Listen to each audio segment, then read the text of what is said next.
आप अपने स्वास्थ्य का,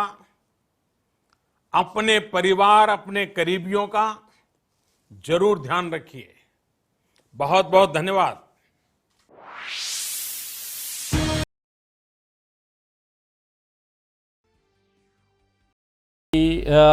20 लाख करोड़ रुपए का जो राहत पैकेज की बात उन्होंने की है। और दूसरी बात ये कि लॉकडाउन 4 भी, यानी कि चौथा चरण लॉकडाउन का जो है वो आने वाला है। और इन तमाम बातों पर चर्चा के लिए हमारे साथ स्टूडियो में जुड़े हुए हैं हमारे साथी, हमारे सहयोगी कुमार पंकज जी। पंकज जी, आपका भी स्वागत है।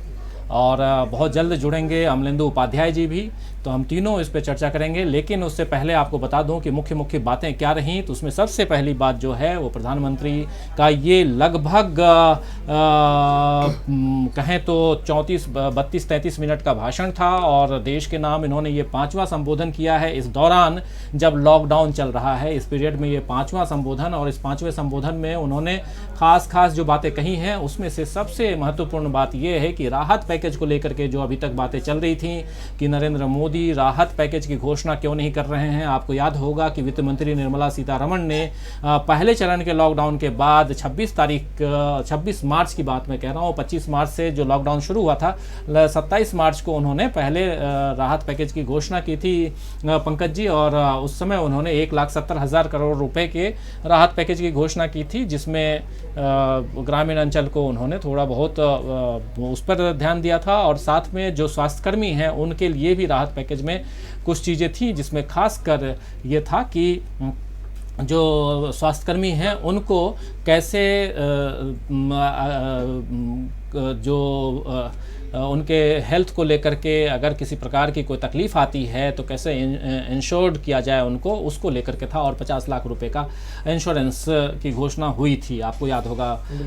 पंकज जी। लेकिन आज जो हम देख रहे हैं, जो घोषणा इन्होंने नरेंद्र मोदी जी ने की है, उसमें दो अहम बातें हैं। पहली बात ये कि उन्होंने गांव, गरीब और हर तरह के वर्ग के लिए मतलब इस पर ध्यान देते हुए उनका भाषण था। और साथ साथ उन्होंने ये भी कहा कि 20 लाख करोड़ रुपए जो कि भारत की जीडीपी का लगभग 10% बनता है, वो हम भारत की तरक्की के लिए, उन्नति के लिए, आर्थिक वर्ग से मतलब आर्थिक हालत से जो मतलब कमज़ोर वर्ग है उसके लिए, इन सब के लिए हम लेकर के आ रहे हैं। और ये धीरे धीरे पता चल जाएगा कि कहाँ किसको कितना दे रहे हैं, ये तो बाद में पता चलेगा। लेकिन साथ साथ नरेंद्र मोदी जी का कहना ये भी था कि आने वाला जो समय है उसमें हम कोरोना को से लड़ेंगे भी और आगे बढ़ेंगे भी। ये जो कहते कहते वो आगे गए हैं। तो मैं आपसे जानना चाहूँगा पंकज जी कि लड़ेंगे भी और आगे बढ़ेंगे भी, ये क्या कहना चाहते हैं?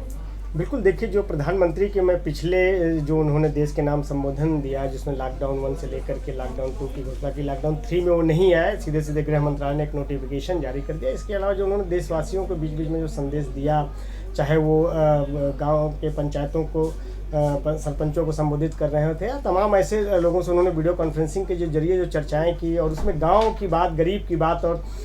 कम आय वर्ग के लोगों की बात हमेशा करते रहे हैं। लेकिन सबसे बड़ा जो सवाल यहाँ आ रहा है, चूँकि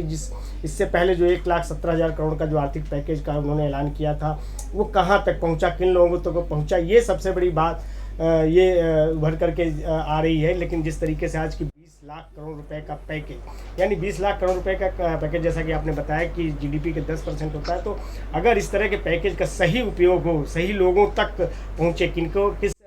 के खाते में कितना जाना है, किस सेक्टर को कितना जाना है, ये तो पूरी गाइडलाइन शायद कल वित्त मंत्री निर्मला सीतारमण बताएंगी। लेकिन ये सवाल जरूर हमारे देशवासियों के बीच में भी है, हमारे मन में भी है कि पैकेज जाएगा कहाँ, क्योंकि जब जब पैकेज की होती रही है, पैकेज कहाँ गया, किसको गया, इसका मूल्यांकन आज तक नहीं हो पाया। तमाम लोग ऐसे घोषणा करते हैं, किसानों के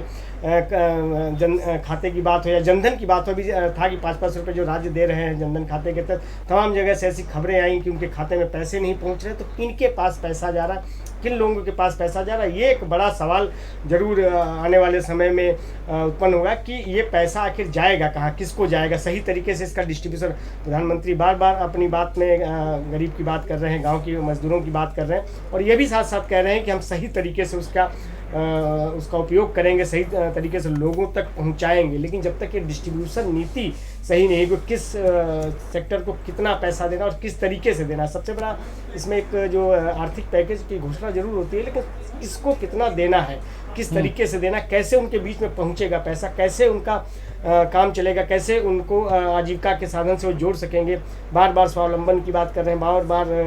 गांव की बात कर रहे हैं, या मेक इन इंडिया की इस पूरी भाषा में समझिए कि मेक इंडिया की जो पहल की बात पहले भी करते रहे और आज भी वो चीज़ कि आत्मनिर्भर होना होगा। जो छोटे छोटे गांव कस्बे हैं, क्योंकि लॉकडाउन की चर्चा करते उन्होंने ये बताया कि छोटी जगहों पर छोटे तरीके से, जैसे मान लीजिए गांव का दूध है तो गांव में कैसे डिस्ट्रीब्यूट हो रहा है उसके, या सब्जी हो रही है तो गांव में कैसे डिस्ट्रीब्यूट हो रहा है, तो उसको उन्होंने जोड़ा है, कनेक्ट किया है। बात सही है, लेकिन आज भी मैं गांव की बात कर रहा हूँ, तो गांव में सब्जियां रखने की जगह नहीं है, स्टोरेज नहीं है, या दूध रखने के लिए स्टोरेज नहीं है। पंकज जी, लेकिन सबसे पहले अभी बात हम आगे बढ़ाएंगे, लेकिन आपको हमारे साथ अमलेंदु उपाध्याय जी जो हमारे ऑनलाइन एडिटर हैं वो भी जुड़ गए हैं। और अमलेंदु जी, आपका स्वागत है। जी धन्यवाद।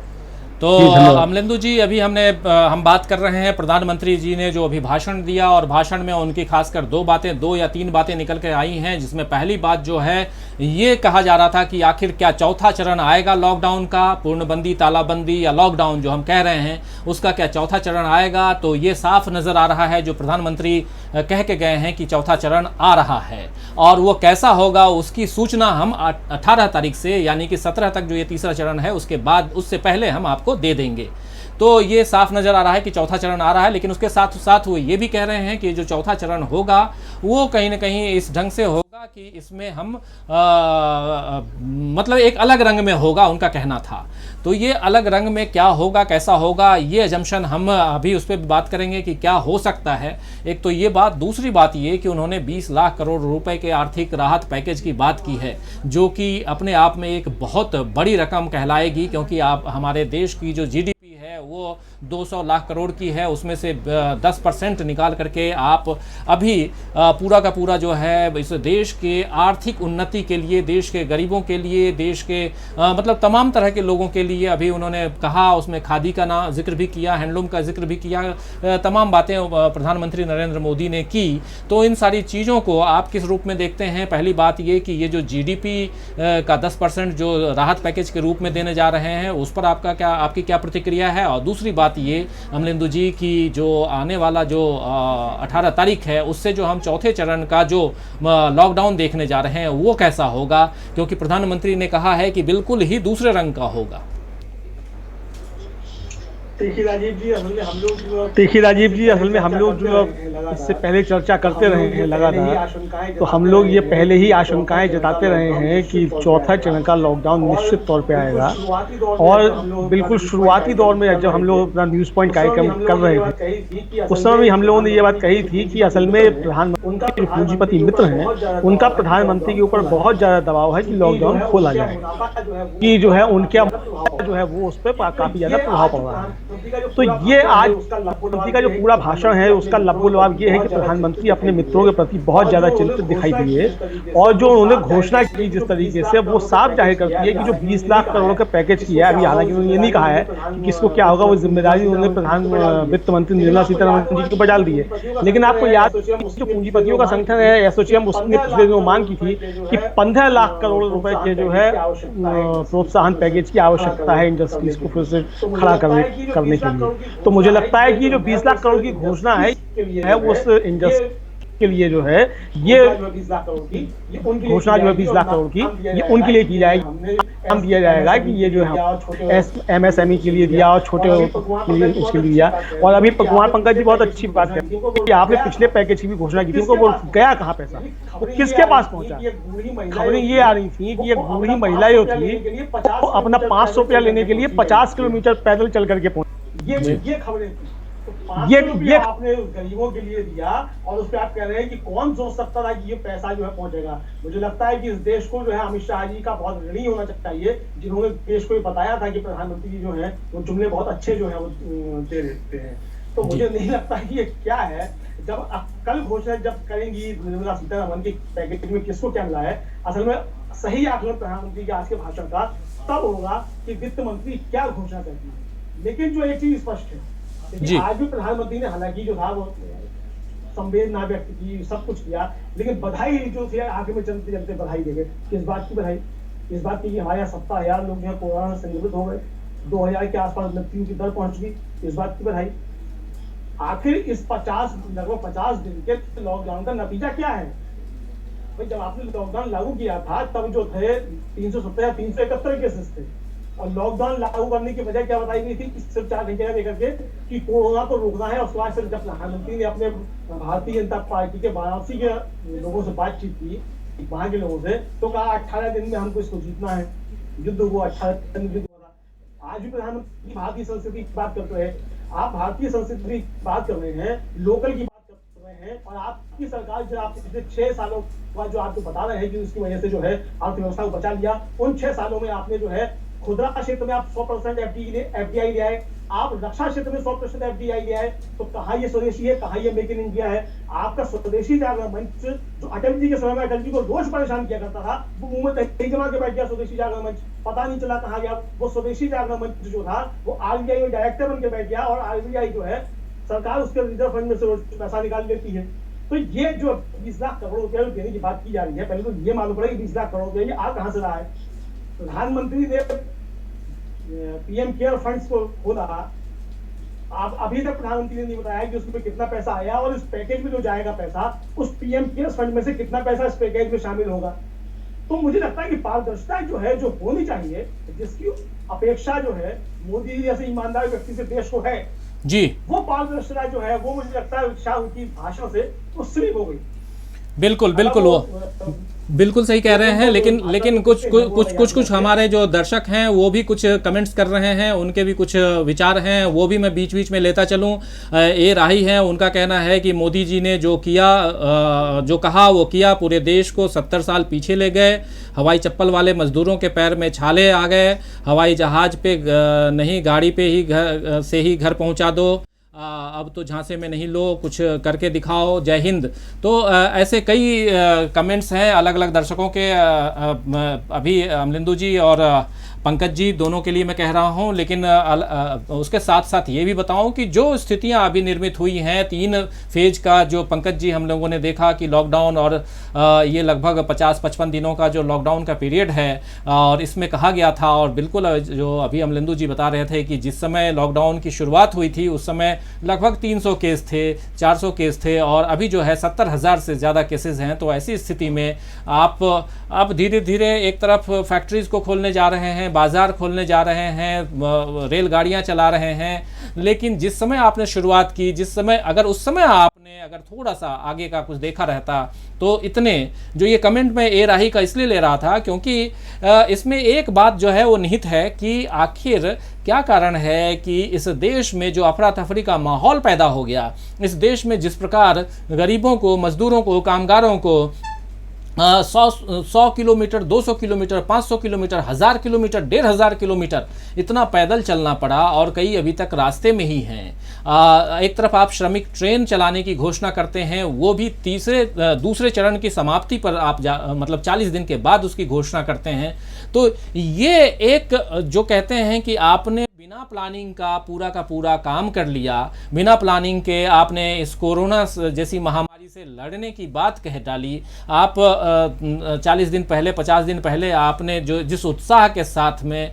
इस कोरोना से लड़ने की बात की थी, उस उत्साह में आपको कहीं पर भी जो गरीब वर्ग है, जो ऐसा तबका जो कि जिसके पास आज रोजी रोटी और रोजगार के, खाने के जो कहते हैं उसके लाले पड़ गए हैं, वो उस तबके के बारे में आपने नहीं सोचा, और स्थिति ये हुई कि आज वो लोग दर दर भटक रहे हैं। और अभी जो अमलिंदु जी बता रहे हैं कि 20 लाख करोड़ रुपए के बारे में जो घोषणा होगी, निर्मला सीतारमण जो वित्त मंत्री हैं वो जो घोषणा करेंगी, उसमें कौन सा पैकेज किसको देती हैं, कितने रुपए किस मद में जाता है, ये तो बाद की बात है। लेकिन आखिर आज भी जो दर दर भटक रहे हैं, जो चलो गाँव तक पहुँच भी गए, वो गाँव में क्या करेंगे, सिर्फ मनरेगा के भरोसे रहेंगे, क्या कहेंगे पंकज जी? जी बिल्कुल, देखिए जो अभी गांव जा रहे हैं मजदूर, जिस तरीके से अभी तो पहुंचे भी नहीं हैं, लगभग रास्ते में ही काफ़ी मजदूर हैं, और जो पहुंचे हैं किसी को गांव में भी घुसने नहीं दिया जा रहा, क्वारंटाइन किया जा रहा। तो जो पूरी प्लानिंग रही है इस पूरे लॉकडाउन का पहले चरण से अगर हम मूल्यांकन करें, तो अगर जिस तरीके से आज अफरा तफरी मची, अगर वो प्लानिंग के साथ होती तो शायद ये अफरा तफरी नहीं मचती। आज लॉकडाउन को धीरे धीरे खोला जा रहा है, जिस तरीके से तमाम सेक्टर खोल दिए जा रहे हैं, तो मजदूर अभी भी, लेकिन पलायन की ओर मजदूर इसलिए जा रहा है कि उसको एक मन में एक डर बैठ गया है कि कहीं ना कहीं उनकी रोजी रोटी छीनी जा रही है, या काम का तेज़ी से नहीं हो पाएगा। तमाम ऐसी फैक्ट्रियाँ इंडस्ट्रियाँ हैं छोटी, जिनके पास पूरे संसाधन नहीं है, जो सरकार गाइडलाइंस जारी कर रही है, तमाम जो छोटे इंडस्ट्री वाले हो, लगातार हम लोग मीडिया वालों को फ़ोन करके कहते हैं कि हम कैसे इस गाइडलाइन का पालन करेंगे, क्योंकि उनके पास संसाधन नहीं है। जहां वो एक छोटे छोटे यूनिट्स चला रहे हैं उनके लिए कोई गाइडलाइंस नहीं। तो एक जो गाइडलाइंस अभी आई है वो बड़ी जो यूनिट है जिनके पास पूरे संसाधन है वो करें। तो ये सारी जो गाइडलाइंस आज तय की जा रही है, ये अगर वो लॉकडाउन से पहले ही सारी तैयारी हो गई होती तो शायद मुझे लगता है कि उन बड़ी फैक्ट्रियों को एक साथ बंद करने की ज़रूरत नहीं पड़ती। और आज भी जो खोले जा रहे हैं, तमाम जो गाइडलाइंस के तहत खोले जा रहे हैं, वो पहले भी कंटिन्यूस चलाई जा सकती। तो इतना बड़ा जो पलायन का एक था वो नहीं होता। लेकिन अचानक रातों रात की आज के बाद सारी चीज़ें ठप बंद, जो जहाँ है वहाँ रुक जाए, ये कह देने से इससे पूरी जो एक देश की इकोनॉमी ही नहीं, लोग जहाँ ठप पड़े, इकोनॉमी भी ठप हो गई। तो लोगों के सामने एक अजीब गरीब संकट पैदा हो गई कि जाए तो जाए कहाँ, खाना खाएं तो खाएं कहाँ, क्योंकि कई ऐसे वर्ग है जो डेली कमाता डेली खाता है। उनके लिए कोई ऐसी प्लानिंग नहीं कि जो चलाए जा रहे थे कि तमाम जो पैकेट बांटे जा रहे हैं, फूड कहाँ पहुँच रहा है कहाँ नहीं पहुँच रहा है, इसका कोई लेखा जोखा न किसी के पास है। तो बस ये कहा जा रहा है कि नहीं फूड पैकेट वितरित किया है। लेकिन जो मजदूर जिस तरीके से जा रहे हैं, उनके 3-3 दिन से भूखे हैं, तो इससे साफ है कि सरकार की एक तरह से पोल खुलती जा रही है कि जो पैकेज की बात कर रहे हैं, जो चीज़ें की बात कर रहे हैं, जो पैकेट देने की बात कर रहे हैं, जो शिविर की बात कर रहे हैं, कहीं ना कहीं सरकार की पूरी पोल खुलती हुई नजर आ रही है। और उसी तरह का एक अंदेशा अभी भी लोगों के मन में है कि 20 लाख करोड़ का जो पैकेज आएगा किसको जाएगा, हम लोगों को मिलेगा कि नहीं, गाँव में जाएंगे, गाँव में जा करके क्या करेंगे, क्योंकि उनके पास वहाँ कोई रोजगार का साधन नहीं है, खेती नहीं है। मजदूरी भी करेंगे तो जब खेती ही नहीं बची है तो किसके यहाँ मजदूरी करेंगे, और मनरेगा के तहत कितना रोजगार ग्राम प्रधान कितना लोगों को रोजगार दे देगा ये भी तय नहीं है। तो ये एक बड़ा संकट मजदूरों के सामने भी, और फिर उसके बाद जो निम्न मध्यम वर्ग के लोग हैं जो कहीं फंसे हुए हैं वो क्या करेंगे, उनके लिए भी कोई अभी संसाधन कोई प्रावधान नहीं किया गया। जो रिक्शा चलाने वाला है, जो ऑटो चलाने वाला है, जो टैक्सी चलाने वाला है, उसके लिए कोई अभी प्रावधान लॉकडाउन 4 की बात अभी प्रधानमंत्री ने की कि अनूठा होगा। लॉकडाउन 4 क्या होगा, अनूठा क्या होगा, ये संकेत तो साफ लॉकडाउन 3 में ही दिखने लगे कि आपने शराब की दुकानें खोल दी, आपने तमाम ऐसी इकाइयाँ खोल दी जहाँ भीड़ जुटने लगी, तो उसका कोई प्रावधान, वो कोई लॉकडाउन 3 ही अनूठा रहा कि पूरे दिन मीडिया पर हम लोग शराब की दुकानों की 3-3 दिन तक लगातार हम लोग तस्वीरें देखते रहे। पुलिस डंडे मार रही है, लोग आ रहे हैं, ना कोई सोशल डिस्टेंसिंग है, ना कोई चीज़, कोई इसका मतलब साफ है कि कहीं ना कहीं एक रणनीति के तहत जो सरकार करना चाह रही थी वो रणनीति कहीं ना कहीं से फेल हुई है। जी, और अमलेंदु जी, एक कमेंट है शाहिद अली का कि अपने पूरे भाषण में प्रधानमंत्री जी ने उन 16 गरीब मजदूरों को एक बार भी नहीं बोला कि उनके लिए हमारी सरकार कोई मदद करेगी। क्या वो मजदूर नहीं थे? इनका इशारा औरंगाबाद की घटना से है। औरंगाबाद में जो 16 मजदूरों के हादसे में जान चली गई उससे है, लेकिन उसके साथ साथ कई ऐसी घटनाएं हुई हैं जिसका जिक्र मतलब सामान्य तौर पर मीडिया में नहीं आया है। कई ऐसे लोग हैं जो अपनी जान गंवा चुके हैं। और जिस तरफ इशारा अभी कुमार पंकज जी कर रहे थे कि आखिर गांव में जाएंगे ये लोग तो क्या करेंगे, और जो अनूठा की बात है कि हाँ अनूठा में आप क्या करेंगे, शराब की बिक्री आपने खोल दी, आने वाले समय में और क्या क्या करेंगे, ये तमाम चीज़ें अभी देखने की हैं। लेकिन साथ साथ एक सवाल मेरा आपसे ये है कि ये जिस अनूठे लॉकडाउन की बात कर रहे हैं प्रधानमंत्री नरेंद्र मोदी, ये अनूठा लॉकडाउन क्या हो सकता है? देखिए, ये अनूठा लॉकडाउन जो है ये भी असल में मजदूरों के ऊपर जो कहर बन के उतरने वाला है। ये अनूठा लॉकडाउन, इस अनूठे लॉकडाउन में श्रम कानूनों का पूरी तरीके से जो है धज्जियां उड़ाई जाएंगी। श्रम कानून जो है वो जो सब बदले जाएंगे और मजदूरों को एकदम से बंधुआ मजदूर बनाने की तरफ जो है कदम बढ़ाए जाएंगे। ये अनूठा लॉकडाउन किस तरीके का होगा? अभी भी जो गाइडलाइंस जारी हुई उद्योगों में काम करने की, तो कहा गया कि 33% जो है मजदूरों के साथ जो है वो संस्थान खुलेंगे। यानी आपने एक झटके में जो है वो 67% लोगों को बेरोजगार कर दिया। दूसरी तरफ आपकी जो राज्य सरकारें हैं, हालांकि उसमें बाद में जो है पंजाब भी जुड़ गया, उसने भी कुछ श्रम कानूनों में हेर फेर की है और राहुल गांधी को जो अंगूठा चढ़ाया है कैप्टन अमरिंदर सिंह ने। लेकिन जो भारतीय जनता पार्टी शासित राज्य उत्तर प्रदेश और मध्य प्रदेश में जिस तरीके से 12 घंटे की जो पाली जो कर दी है, मतलब 8 घंटे या 12 घंटे काम लेने के जो मंजूरी कर दी गई, इस बार समझिए कि एक झटके में जो है 33% लोगों को बेरोजगार कर दिया गया जी। यानी सरकारी नीतियां जो है उन्होंने एक झटके में 33% लोगों को बेरोजगार कर दिया। और ये तब है कि जब संसद के द्वारा पारित कानून जो है उसको ना राज्य सरकार बदल सकती है ना केंद्र सरकार बदल सकती है, उसे संसद से ही जो है हटाया जा सकता है। इस तरीके से सीए के ऊपर जो माननीय अमित शाह जी कह रहे थे कि कानून संसद ने बनाया है, संसद ही हटाएगी, इसी तरीके से श्रम कानून संसद ने ही बनाए हैं और संसद ही हटा सकती है। प्रधानमंत्री भी नहीं हटा सकते, राष्ट्रपति भी नहीं हटा सकते और योगी जी तो बिल्कुल नहीं हटा सकते। शिवराज सिंह जी तो बिल्कुल नहीं हटा सकते। तो ये जो नया लॉकडाउन होगा, मुझे जो लग रहा है कि ये एक तरीके से इस आपदा की आग लेकर के पूंजीपतियों को खुला हाथ जो है वो दिया जाएगा और नए कायदे कानून जो है वो लागू किए जाएंगे। और ये जो चौथा लॉकडाउन होगा, मुझे लगता है ये लॉकडाउन जो बहुत लंबा चलने वाला होगा और जो सर्विलांस स्टेट और पुलिस स्टेट की हम लोग जो लगातार बात कर रहे हैं, ये उसकी दिशा में कहीं ना कहीं कोई कदम निश्चित तौर पे हो सकता है। और अगर ऐसा नहीं है, हमें आशा करनी चाहिए प्रधानमंत्री जो है वो जनता के मूड को समझेंगे और जनता की भावनाओं को भी समझेंगे। हालांकि उनके आसपास जो लोग हैं वो उनको अब जनता की जानकारी नहीं होने देते हैं, जबकि प्रधानमंत्री जनता से ही निकल करके आए हैं और आम आदमी के उससे ऊपर उठ करके आए हैं। लेकिन होता ही है कि राजनीति जब आदमी जो है शिखर पर पहुंच जाता है तो उसके चारों तरफ जो घेरा ऐसा बन जाता है कि फिर वो उसके ही लोगों से उसे काट देता है। मुझे लगता है कि प्रधानमंत्री के आसपास भी जो घेरा बनता जा रहा है वो उन लोगों का बनता जा रहा है जो प्रधानमंत्री को जनता से अब जुड़ने देना नहीं चाहते हैं। तो प्रधानमंत्री को जो अपने आसपास से ऐसे घेरे को हटाना चाहिए और जो जनता की आवाजें उसको जो है वो सीधे सीधे प्रधानमंत्री को सुनना चाहिए और जनता की भावनाओं का जो है वो भी जो है ख्याल रखना चाहिए। जी अमृत जी, चौथा लॉकडाउन जो है जी इसको सही तरीके से जो है प्रधानमंत्री देखे। और जैसे आज आप जो बात कर रहे हैं कि हमने जो स्टेट से मांगा है, इस तरीके से आपको स्टेट से लॉकडाउन लागू करने से पहले करना चाहिए था। बिल्कुल सही। आपने राष्ट्र के नाम पर संबोधित किया था, जनता कर्फ्यू का आपने आह्वान किया था, आपको उसी से मुख्यमंत्रियों के साथ बैठक करनी चाहिए थी। मुख्यमंत्री के साथ ना भी करते, कैबिनेट की बैठक कर देते। चलिए ठीक है, आप मुख्यमंत्री जो है वो अब दूसरे दलों के ज्यादा हो गए हैं, आपके कम रह गए हैं। लोकतंत्र है, खूबसूरती लोकतंत्र की होता है ऐसा। तो आपको अपनी कैबिनेट में ही कम से कम बात कर लेनी चाहिए थी। यानी आपके कैबिनेट के लोगों को भी मालूम तब पड़ा जब आपने घोषणा कर दी लॉकडाउन लागू हो गया जी। तो ये स्थिति जो है ये ना प्रधानमंत्री के लिए अच्छी है, ना इस देश के लोकतंत्र के लिए अच्छी है और जनता के लिए तो कतई अच्छी है। लेकिन इस समय जो राहत पैकेज की बात चल रही है पंकज जी, राहत पैकेज की जो बात है उसमें कुछ राहत देने की बात और खबर जो है वो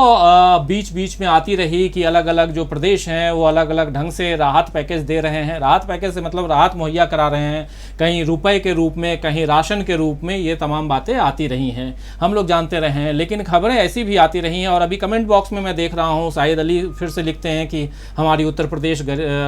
जो है गरीब मजदूरों के लिए चावल मुहैया करा रही है, चावल खाने के लिए, और उसमें कुछ नहीं, कुछ लगता है या नहीं लगता है ज़रा सरकार को बताइए ये बात। दूसरी तरफ एक लिख रहे हैं कि रुपए जो हैं, जो SBI अकाउंट है उसमें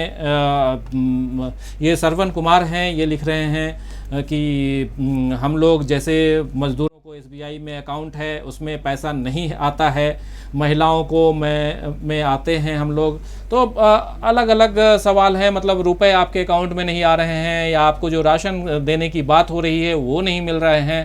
तो देखिए, एक जो तबका है जिनको कि अपनी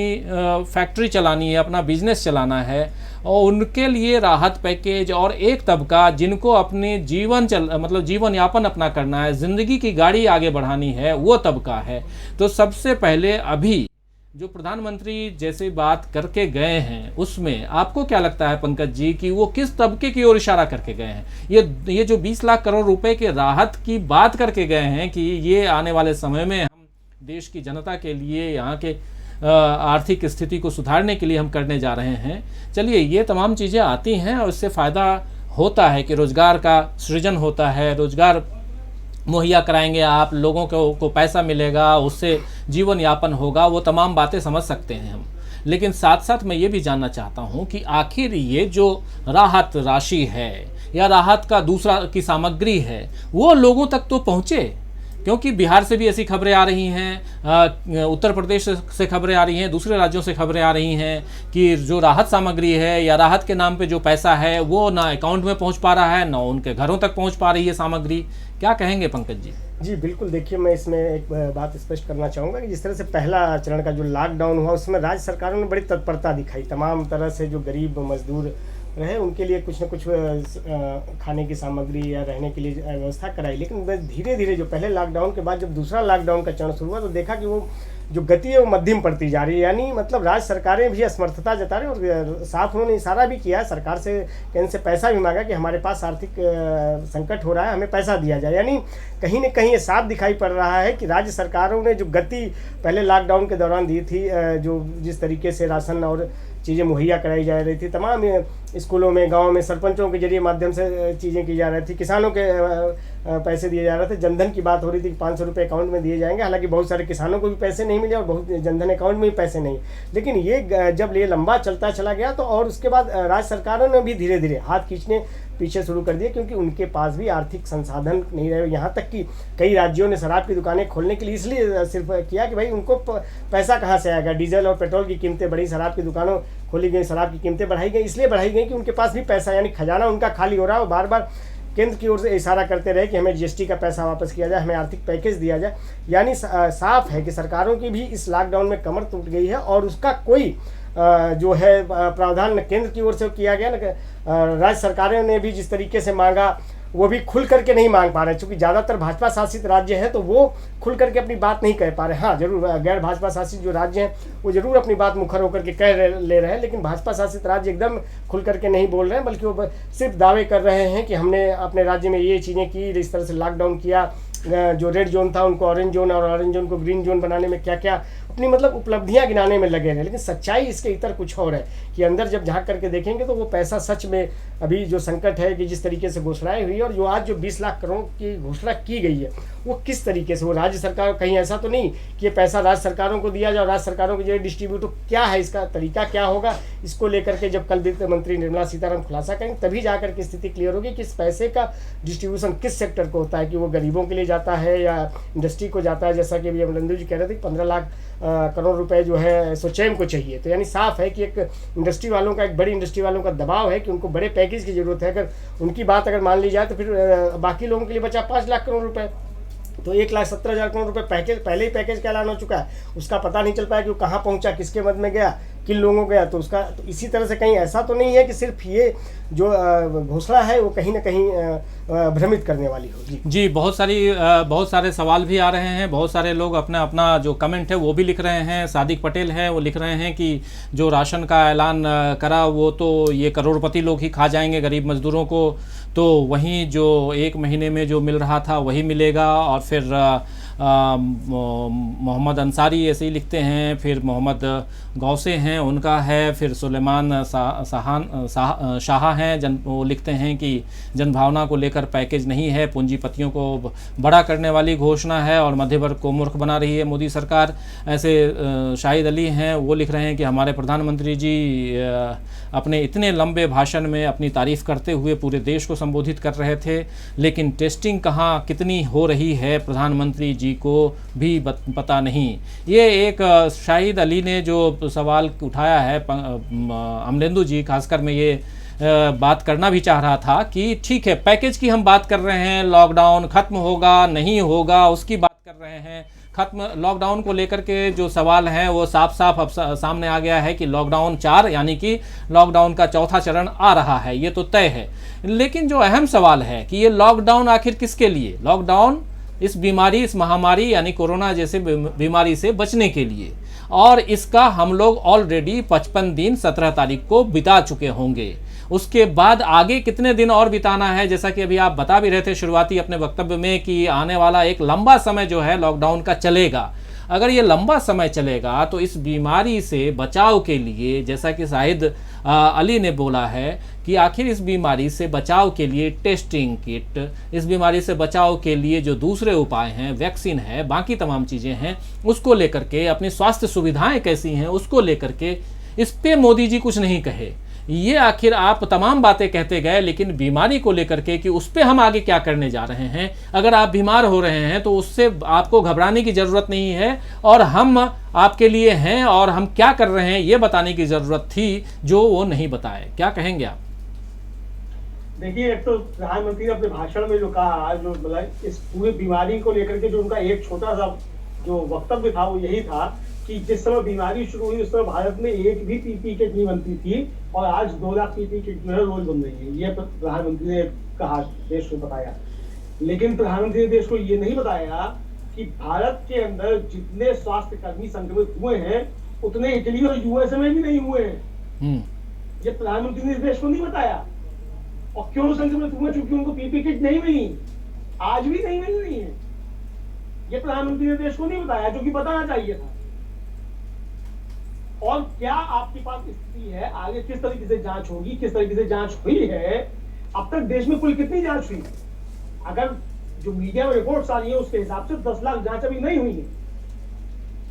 और 10 लाख जांच नहीं हुई है तब जो है 70,000 का आंकड़ा ये देश जो है कोरोना को पार कर चुका है। तो आप समझ सकते हैं कि अगर जांचें ज्यादा होंगी तो स्थिति क्या होगी, लेकिन जांच होगी कहां से? मैं अभी कल ही खबर एक पढ़ रहा था कि नीतीश कुमार जो चिंतित है कि जो प्रवासी लौट करके आ रहे हैं उनकी हम जांच कैसे करें, क्योंकि किट नहीं है। तो प्रधानमंत्री 2 लाख पीपी किट बता रहे थे, तो प्रधानमंत्री बताते हैं कितनी टेस्टिंग किट है और कहां से आई है ये टेस्टिंग किट, कहां बनी है, कहां से मिली है, कितनी टेस्टिंग किट हम बना रहे हैं। आप चावल जो गरीबों को नहीं बांट सकते, उससे सैनिटाइजर आप बनाएंगे, क्योंकि आप बता दें आप गरीबों को सैनिटाइजर देंगे, कितने गरीबों को आपने सैनिटाइजर दे दिया बताएं,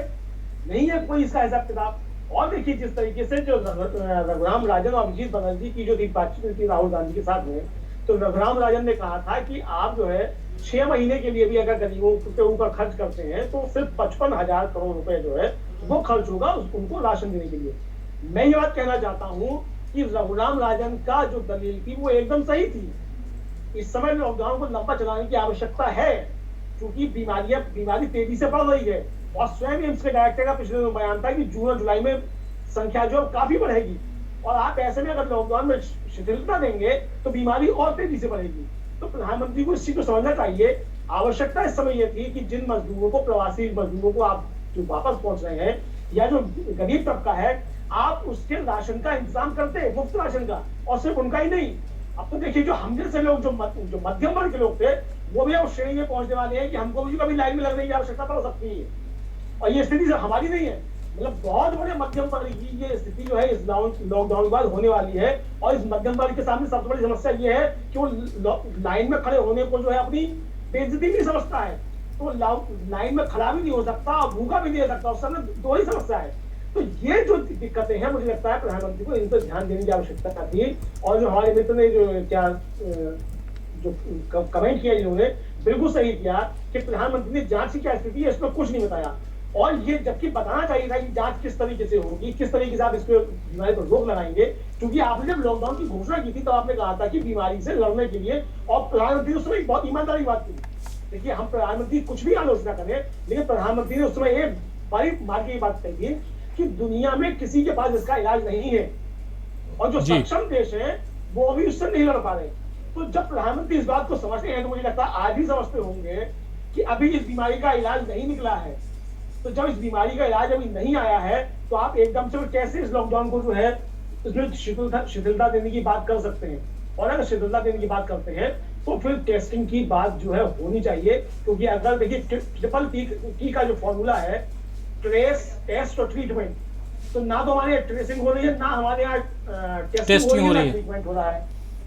तीनों टीम से हमारे यहाँ कुछ नहीं हो रहा है तो हम इस बीमारी से लड़ेंगे कैसे? बिल्कुल। तो मुझे लगता है कि प्रधानमंत्री को समझदार लोगों को अपने साथ जो है बिल्कुल निश्चित तौर पर शामिल करना चाहिए, भले ही बाहर से किराए पे लाने पड़े, दूसरे दलों से किराए पे लाने पड़े, लेकिन समझदार लोगों को प्रधानमंत्री अपने साथ रखे निश्चित तौर पे। ये मैं प्रधानमंत्री से अपील करना चाहूंगा। बिल्कुल सही कह रहे हैं। और पंकज जी ये बात इसी के साथ एक आखिरी सवाल लेते हुए, क्योंकि अब काफ़ी वक्त तक हम अपने दर्शकों को भी जोड़ के बैठे हुए हैं, और मुख्य बात जो आज थी वो सीधी 2 बातें प्रधानमंत्री बोल के गए हैं। पहली बात ये कि लॉकडाउन जो है वो चौथे चरण का हमको इंतज़ार करना है, यानी कि चौथा चरण शुरू होने वाला है लॉकडाउन का, और ये 18 तारीख से होगा। उससे पहले पता चल जाएगा कि हाँ ये कितने दिनों का होगा, कैसा होगा, लेकिन अनूठा होगा, ये ज़रूर प्रधानमंत्री बोल के गए हैं। इसके साथ साथ उन्होंने कहा है कि हम जो एक तबका है, मतलब इस देश की जो हालत है, आर्थिक हालत है, उसको सुधारने के लिए, गरीबों को मजबूती देने के लिए हम 20 लाख करोड़ रुपए का राहत पैकेज, ये लगभग 20 लाख, करीब 20 लाख उन्होंने कहा है, 20 लाख नहीं कहा है, लेकिन 20 लाख करोड़ रुपए के राहत पैकेज की बात कह के गए हैं वो। और इसकी घोषणा, आधिकारिक घोषणा जो है वो किस किस मद में ये पैसा जाएगा, किसको कितना दिया जाएगा, ये कहा जा रहा है कि सूत्रों से के हवाले से जो खबर आ रही है कि वित्त मंत्री निर्मला सीतारमण कल या परसों में ये बात जनता तक पहुंचा देंगी कि हाँ जो प्रधानमंत्री कह के गए हैं वो उसमें कितना दम है और वो क्या क्या किस मद में जाने वाला है। ये तो दूसरी बात। लेकिन तीसरी जो इम्पोर्टेंट बात है कि जो हम अभी कह रहे हैं कि आखिर ये पूरा का पूरा माजरा जो है वो है कोरोना जैसी महामारी महामारी से लड़ने के लिए। और कोरोना जैसी महामारी से लड़ने के में हम कितने सक्षम हैं इस पे भी हम बात कर रहे हैं। और अभी जैसा कि कुछ हमारे दर्शक भी इस पे लगातार लिख रहे हैं और अमलेंदु जी भी अपनी बातों में, अपनी टिप्पणी में ये कह ही रहे थे, बता ही रहे थे कि देश की हालत क्या है और कोरोना को लेकर के क्या कुछ हो सकता है, क्या कुछ हो रहा है, प्रधानमंत्री को क्या कुछ करना चाहिए। लेकिन आपका वक्तव्य ये चाहूँगा मैं कि आखिर इस बीमारी से अभी तक जो स्थिति अभी तक आई है, जहाँ हम पिछले जो 50 दिनों से जिन चीज़ों को देख रहे हैं, झेल रहे हैं, उसमें जिस प्रकार पहले मरीज से लेकर के 70,000 से ज़्यादा मरीजों तक ये देश पहुँच गया है, तब जबकि 10 लाख भी 1,35,000 करोड़ 135 करोड़ का जो पॉपुलेशन है इस देश का, उस पॉपुलेशन में 10 लाख लोगों की भी टेस्टिंग अभी तक नहीं हुई है। तो आने वाला इस समय को आप किस रूप में देख रहे हैं? क्या जैसा अनुमान कभी वर्ल्ड हेल्थ ऑर्गेनाइजेशन यानी कि विश्व स्वास्थ्य संगठन ने लगाया था, या दूसरे जो लोग जो आगे दूरदर्शी हैं उन लोगों ने लगाया है, और भारत में मरीजों की संख्या में ज़बरदस्त इजाफा की बात कर रहे हैं, क्या वैसा कुछ हम देखने वाले हैं आने वाले समय में? जी बिल्कुल, जो अभी तक जो उभर करके जो आंकड़े आ रहे हैं, अभी तो देखिए सबसे बड़ा एक आंकड़ा अभी आज तक सरकार ने ये नहीं रखा कि कितने लोगों के लिए को इन्होंने क्वारंटाइन किया। ये आंकड़ा आज तक न कहीं मीडिया में आया न किसी को सरकार, चूँकि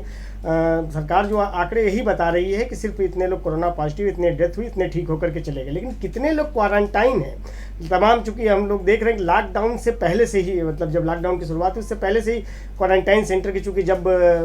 वुहान से लोगों को बड़े संख्या में भारतीयों को लाया जा रहा तो दिल्ली में एक सेंटर बनाया गया था ITBP का, जहां लोगों को क्वारंटाइन है। तो उस समय तो एक आंकड़े आ रहे थे कि 500, 300, 200 लोगों को क्वारंटाइन किया गया, उनको 14 दिन के बाद छोड़ा जा रहा है। लेकिन उसके बाद कोई आंकड़ा नहीं आया। देश भर में क्वारंटाइन सेंटर बनाने की बात हुई, तमाम स्कूलों को, तमाम अस्पतालों को, तमाम होटलों को क्वारंटाइन सेंटर बना, लेकिन क्या वो आंकड़े कितने हैं इसको लेकर के सरकार ने आज तक खुलासा नहीं किया है, और न कोई बता रहे हैं कि कहाँ कितने। अभी जैसे गांव की जो पलायन कर रहे हैं, मुझे उनके लिए बताया जा रहा है कि गांव के स्कूल में उनको क्वारंटाइन किया गया, उनकी संख्या भी आज तक न सरपंच बता पा रहे हैं, न जिला प्रशासन बता पा रहा है, न कोई स्वास्थ्य विभाग बता पा रहा है उन आंकड़ों को कि कितने लोग क्वारंटाइन आज की डेट में किए गए। अगर सरकार ये भी आंकड़ा देती तो इससे भी एक अंदाज़ा लगता है कि चलिए इतने लोग इस देश में इधर से उधर पलायन किए हैं, बाहर से आए, उनको क्वारंटाइन किया गया, वो आंकड़ा 1,00,000, 2,00,000, 1,000 जो भी हो सकता है, लेकिन उसके बारे में कुछ नहीं बताया। तो ये एक बड़ा रहस्यात्मक वो है कि जो क्वारंटाइन किए गए उसमें सिर्फ क्वारंटाइन या बीमार भी पड़ रहे हैं या ठीक हो रहे हैं, क्या है कुछ उसका कोई आंकड़ा अभी तक नहीं है। अभी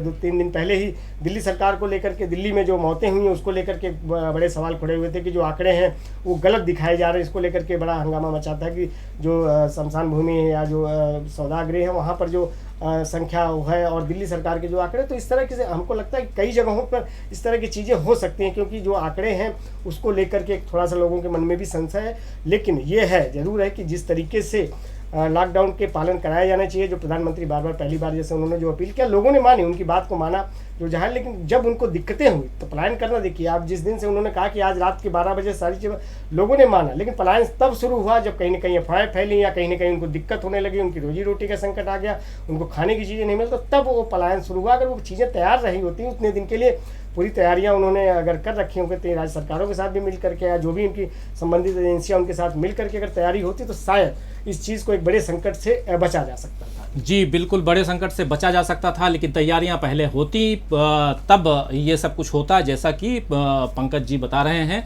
लेकिन अमलेंदु जी, आखिरी क्योंकि हमारा प्रोग्राम जो है अब मात्र 3 मिनट बचा है, 9:15 बजे अपने को इस प्रोग्राम को ख़त्म करना है, तो उससे पहले आखिरी कमेंट आपसे भी लूँगा और आखिरी कमेंट कुमार पंकज जी से भी लूँगा। आपसे जो आखिरी कमेंट लेना चाह रहा हूँ कि आखिर आप आने वाले समय में भारत को किस ओर जाते हुए देख रहे हैं, क्योंकि जो स्थिति अभी है उस स्थिति में जिस प्रकार चारों तरफ काम काज ठप हैं, लोग जो हैं खासकर मजदूर तबका, कामगार तबका जो है वो शहरों को छोड़ करके अब अपने अपने घरों की ओर, गाँवों की ओर चल दिया है, चाहे वो ट्रेन से जाएं, बस से जाएं, पैदल जाएं, जैसे भी जाएं, जो पहुंच रहे हैं वो अपने अपने गाँवों की ओर जा रहे हैं। क्या आप देखते हैं कि ये दोबारा वापस लौट करके शहरों की ओर आएंगे? पहली बात। और अगर सब कुछ सामान्य होता है आने वाले समय में, तो वैसी स्थिति में भी क्या वो लोग वापस, क्योंकि आप शहरों में काम, चाहे वो कंस्ट्रक्शन का काम हो, चाहे फैक्ट्री का काम हो, तो तमाम तरह के, चाहे एक्सपोर्ट्स का काम हो, इंपोर्ट का काम हो, हर जगह कहीं ना कहीं अगर आप देखेंगे, चाहे दिल्ली, मुंबई, चेन्नई, कलकत्ता, अहमदाबाद, बेंगलुरु, जहाँ भी देखें वहाँ बिहार, यूपी, छत्तीसगढ़, मध्य प्रदेश, झारखंड, इन जगहों के लोग जो थे वो गाँवों से आकर के उनका पलायन हुआ था और वो काम कर रहे थे। लेकिन आज की स्थिति में जब ये लोग अपने अपने घरों की ओर चले गए हैं और दूसरी तरफ एक अनूठा लॉकडाउन की बात प्रधानमंत्री नरेंद्र मोदी जी कह के गए हैं, तो ये हम तो मानने के लिए बिल्कुल तैयार हैं कि ये अनूठा लॉकडाउन जो है वो आने वाले समय के लिए न सिर्फ अनूठा और यादगार होगा, बल्कि वो काफ़ी लंबा भी चलने वाला है, जिस पर आपने भी सहमति जताई है और कुमार पंकज भी इस बात से सहमत हैं। लेकिन साथ साथ मैं ये जानना चाहता हूँ कि क्या ये जो समय होगा आने वाले समय में, भारत किस दिशा में जाता हुआ दिखाई दे रहा है, जब गरीब तबका, मजदूर तबका किसी भी रूप में, किसी भी हालत में अपने अपने गाँवों की ओर चले जाएंगे? देखिए, मुझे लगता है कि जो अब नया भारत जो बनने जा रहा है, जिसकी प्रधानमंत्री जी बार बार घोषणा कर रहे थे, और जिस तरीके से प्रधानमंत्री जी जो थे वो कह रहे संकल्प और तमाम मतलब शब्दावली बहुत अच्छी इस्तेमाल करती है प्रधानमंत्री जी कि संकल्प हमारा और संकल्प से बाहर बढ़ेगा। ठीक है, संकल्प से बाहर बढ़ेगा, मगर बढ़ेगा किधर भारत? जी, सवाल ये है कि हमारा संकल्प हमारा किस दिशा में है, संकल्प हम कहाँ लेकर के जा रहे हैं देश को। तो अभी तक जो दिशा प्रधानमंत्री ने दिखाई है, तो मुझे नहीं लगता है कि उस दिशा से भारत जो है कहीं आगे बढ़ने जा रहा है। बहुत स्पष्ट सी बात है, क्योंकि प्रधानमंत्री ने कोई भी आउटलाइन नहीं की थी, देश के सामने कुछ नहीं बताया कि इस नए भारत का निर्माण किस तरीके से होगा। आप लोकल वोकल की जो बात कर रहे थे, आखिर वहां लोकल को किस तरीके से रोजगार मिलेगा? छोटी इंडस्ट्रीज उन लोकल क्षेत्रों में कैसे बनेंगी? जब मेक इन इंडिया की आप बात कर रहे हैं, तो अभी तक आपका मेक इन इंडिया था वो असेंबल इन इंडिया था। यानी आप जो उम्मीद लगाए बैठे थे कि प्रधानमंत्री पूरी दुनिया में घूमेंगे और पूरी दुनिया से जो है विदेशों से फैक्ट्रियां उठा करके यहाँ ले आएंगे। अभी भारतीय जनता पार्टी का IT सेल क्या चला रहा था इस लॉकडाउन के दौरान ही कि चीन से जो वो कंपनियां उठा रही हैं और इसकी वजह से, और भारत जो है वो बाहर फैलाया खड़ा है, 1000 कंपनी जो है वो भारत में आएंगी।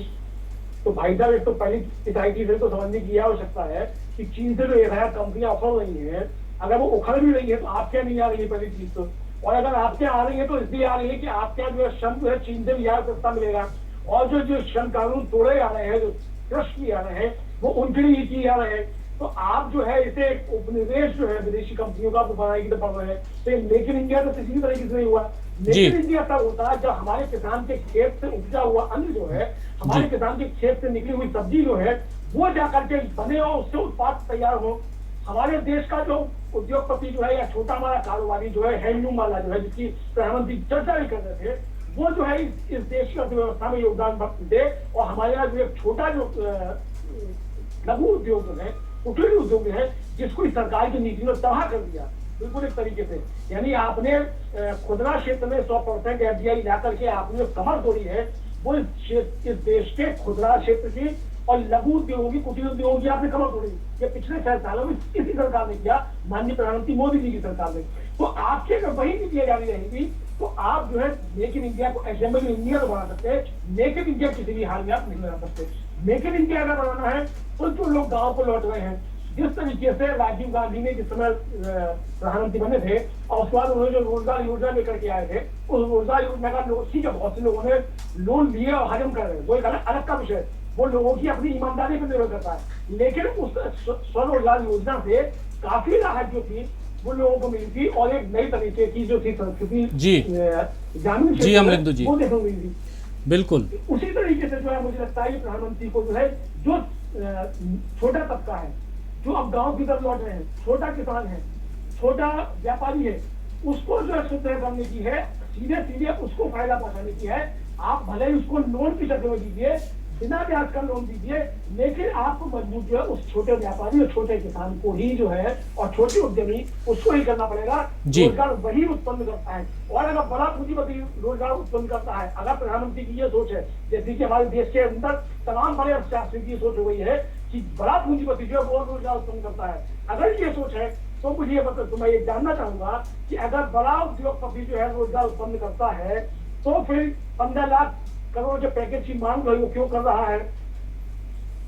अगर जी बिल्कुल क्यों कर रहा है? और इस समय प्रधानमंत्री जो है देश के 135 करोड़ लोगों से 138 करोड़ लोगों से जो है आहुति देने की बात कर रहे हैं, उस समय प्रधानमंत्री मित्र जो है आपदा में क्यों योगदान क्यों नहीं दे रहे हैं, किसी भी पूंजीपति ने। आप देखिए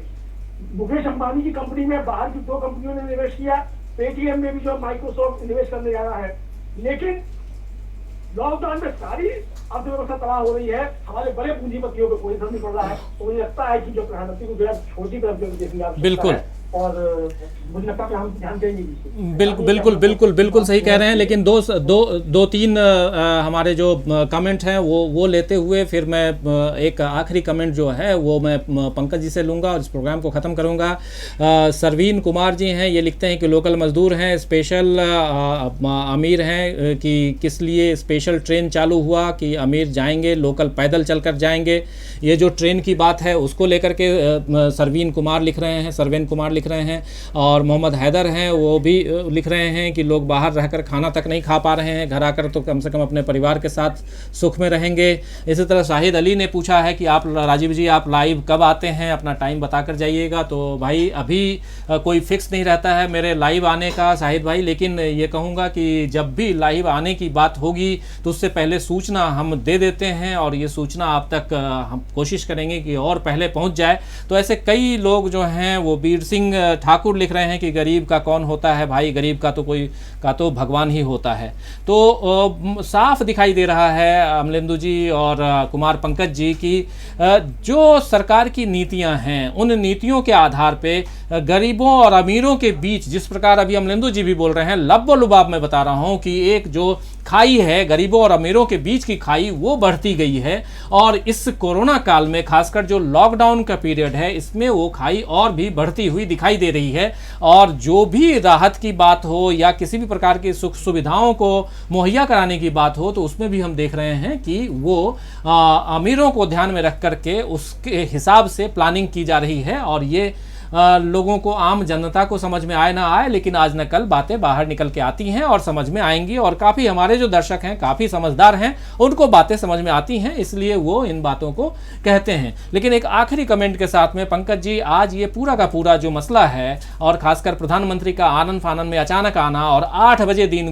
बजे शाम को आना, 8 बजे का टाइम जब भी प्रधानमंत्री देते हैं तो एक डर सा बन जाता है कि पता नहीं क्या कहने वाले हैं। लेकिन आज 8 बजे का समय क्या वो डर पैदा करके गया या डर हटा करके गया, क्या बोलेंगे? नहीं देखिए, बिल्कुल जो 8 बजे जब घोषणा हुई कि 8 बजे वो आ रहे हैं तो तमाम जो सोशल मीडिया पर इस तरह की चलने लगी कि भाई आज कुछ और नई घोषणाएं हो सकती हैं। मतलब वो डर वाला ही एक जो संदेश था वो डर वाला ही है। और अभी भी एक डर जो आप कह रहे हैं कि क्या करके गया, तो ये डर है। अभी भी मैं एक बताऊँ कि डर इसलिए है कि जिस तरीके से जो पिछली घटनाएँ मैं अगर उसका वो करूँ कि आप ऑनलाइन ये करिए, ऑनलाइन फार्म भरिए, मजदूरों को कहे किसके पास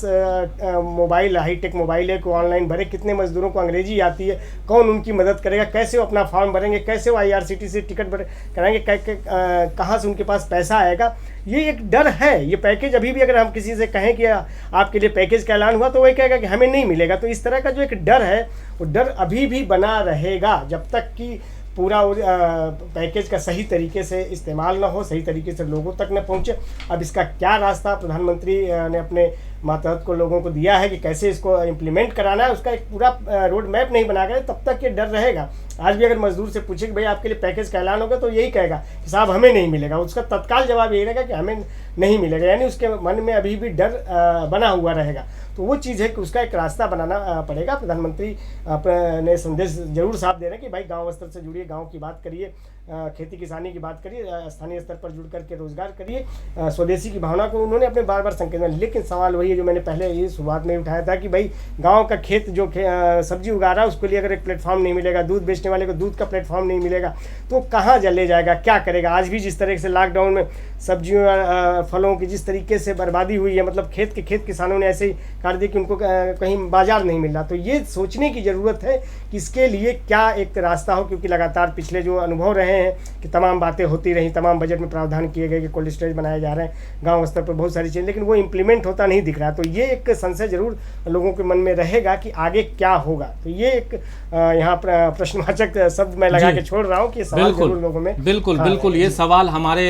मतलब ये सवाल हमारे दर्शकों के बीच, इस देश के आवाम के बीच, और ये सवाल हम सब के बीच भी है कि आखिर क्या होने वाला है। सबके अपने अपने विश्लेषण हैं, सबके अपने अपने विचार हैं, सब अपने अपने ढंग से बता रहे हैं कि क्या होगा, क्या हो सकता है। लेकिन ये साफ नज़र आ रहा है कि जैसा मोदी जी कह के गए अभी कि चौथा लॉकडाउन आ रहा है, वो अनूठा लॉकडाउन होगा। वो अनूठा कैसा होगा ये तो आने वाला समय बताएगा, आने वाला वक्त बताएगा। लेकिन इतना मैं कहूँगा कि इस समय पहली बात जो है उसका ध्यान रखिए कि जो फिजिकल डिस्टेंसिंग, जिसे कि एक दूसरे से अलग थलग थोड़ी दूरियां बना करके रहने की जो बात लगातार डॉक्टर्स कह रहे हैं, और इस बीमारी से बचने का एकमात्र उपाय अभी तक यही माना जा रहा है। तो ये बिल्कुल करने की कोशिश कीजिए कि एक दूसरे से टच ना होए आपका शरीर, ये ज़रूर ध्यान रखिए ताकि अपने आप को बचा के निकाल पाएँ। और सबसे ज़्यादा ज़रूरत अपने सेहत का है। सेहत के लिए, अपने आप को बचाने के लिए आप एक फिजिकल डिस्टेंस कायम करने की कोशिश कीजिए। मास्क लगाने की बात कहते हैं, हाथों को धोने की बात कहते हैं। मैं बार बार सैनिटाइज़र की बात नहीं कह रहा हूँ, लेकिन बार बार हाथ धोने की बात ज़रूर कहता हूँ। और ये पूरे उसमें खासकर मैं जो ये मेडिकल की बातें हैं, ये स्वास्थ्य की बातें हैं, लेकिन ज़्यादा इम्पॉर्टेंट इसलिए हैं कि हम जान है तो जहान है, और उसके लिए पहले हमारा रहना ज़रूरी है, हम सबका रहना ज़रूरी है, ताकि हम अपने आप को इस दुनिया में कल को देख पाएँ। और कल को देखने के लिए आज हम ठीक रहें, स्वस्थ रहें, इसकी ज़्यादा ज़रूरत है। लॉकडाउन चौथा लेके आइए, पांचवा लेके आइए, छठवां लेके आइए, लेकिन आप गरीबों की, मज़दूरों की, कामगारों की, जो भूखमरी के शिकार हो रहे हैं उनकी, जो यहाँ से गांव चले गए हैं उनकी, इन तमाम लोगों की अगर आप कदर नहीं करेंगे, ख्याल नहीं करेंगे, तो फिर आपकी भी आज न कल कोई कदर नहीं करेगा। इतना ध्यान तो रखना पड़ेगा। और ये बात शायद सरकार जो है वो जानती होगी, और मैं ऐसा ही मानता हूँ। तो पंकज जी आपने और अमलेंदु जी आपने, आप दोनों ने इस चर्चा में भाग लिया। न्यूज़ पॉइंट का हमारा ये स्पेशल अंक, स्पेशल बुलेटिन जो हमेशा हम लोग करते हैं, अमलेंदु जी आप और हम करते हैं न्यूज़ पॉइंट, लेकिन आज एक नए रूप में हमारे साथ कुमार पंकज जी भी जुड़ गए। तो हम सब इस अपनी जो बातें हैं अपने दर्शकों तक, अपने साथियों तक पहुंचा पाए, इसके लिए बहुत बहुत धन्यवाद। दर्शकों आपको भी बहुत धन्यवाद कि आप लोगों ने बड़े ध्यान से हमें सुना, और पंकज जी आपको भी और अमलेंदु जी आपको भी, आप दोनों को भी बहुत बहुत धन्यवाद हमारे साथ जुड़ने के लिए। और दर्शकों आप देखते रहिए डीबी लाइव, हमारे साथ जुड़े रहिए। आपके जो भी ख्याल, जो भी कमेंट्स हैं वो कमेंट बॉक्स में ज़रूर लिखिए, और हमारी कोशिश रहेगी कि आपके सवालों का हम जवाब दे पाएँ। और जो साथी हमसे कॉन्टैक्ट करने की कोशिश करते हैं, जो साथी हम तक कई बार लिखते हैं कि हम यहाँ फंसे हुए हैं, हम वहाँ फंसे हुए हैं, लेकिन हमारी कोशिश ये रहती है कि किसी भी तरह से आप अगर फंसे हुए हैं तो आप अचानक आनन फानन में बाहर मत निकलिए, लेकिन जब तक व्यवस्था ना हो जाए तब तक बाहर मत निकलिए, क्योंकि हर तरह की परेशानियाँ आपको सड़कों पर झेलने को